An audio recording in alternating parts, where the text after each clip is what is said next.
السلام علیکم دوستو، میں ہوں سبوہی عثمان اور آپ دیکھ رہے ہیں سبوہی کا پاکستان۔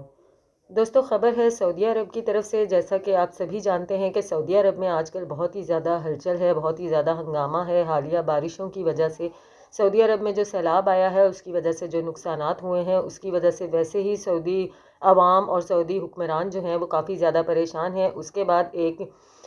بہت ہی خوفناک خبر نکل کے سامنے آئی ہے کہ سعودی عرب میں آج جمعے کی نماز کے بعد یہ سعودی حکمران، سعودی جو شہزادے ہیں محمد بن سلمان، ان کی طرف سے یہ حکم نامہ جاری کیا گیا ہے اور سعودی حکومت نے بھی اس کو کنفرم کر دیا ہے کہ آج بعد نماز جمعہ 88 لوگ جن کا کہ سر قلم کر دیا جائے گا، جن کا کہ سر تن سے جدا کر دیا جائے گا۔ اس کی وجہ کیا ہے، ایسا کیوں کیا جائے گا؟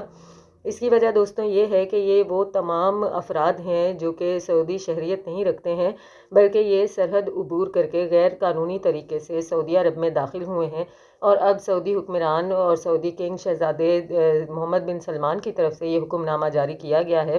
کہ آج بعد نماز جمعہ ان تمام افراد کا سر قلم کر دیا جائے گا، ان تمام افراد کا سر تن سے جدا کر دیا جائے گا۔